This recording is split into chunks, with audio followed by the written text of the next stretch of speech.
নমস্কার, আমি শান্তনু পাত্র। তোমরা এখন দেখছো অ্যাম্বিশন স্টাডি। আমাদের আজকের আলোচনা গণিত প্রকাশ দশম শ্রেণী।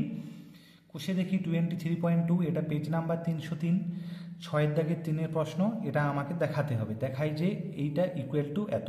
তাহলে আমরা একই রকমভাবে এটাকে আমরা লেফট সাইড মনে করছি, লেফট হ্যান্ড সাইড। অঙ্কটাকে আমরা আগে লিখে নিই, 2 tan 30 degree divided by 1 minus tan square 30 degree.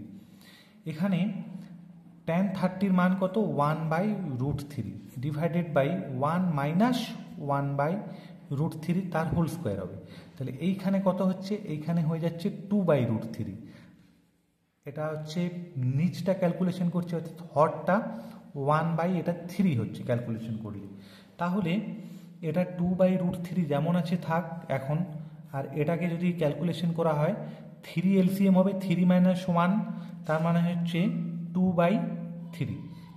এরপর এটা কি হবে? এটা হচ্ছে উল্টে যাবে, 3/2 হবে। এই 2 এ 2 এ কাটবে। এই 3-কে আমরা এইরকমভাবেও লিখতে পারি, √3 ইন্টু √3 মানে হচ্ছে 3, আর নিচে একটা √3 আছে। তাহলে এই দুটোতে কেটে যাবে।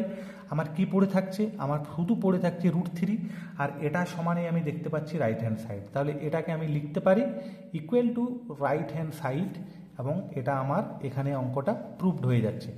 ধন্যবাদ ভিডিও দেখার জন্য। তোমাদের ভালো লেগে থাকলে লাইক, শেয়ার, কমেন্ট করো। নতুন কেউ থেকে থাকলে চ্যানেল সাবস্ক্রাইব করো।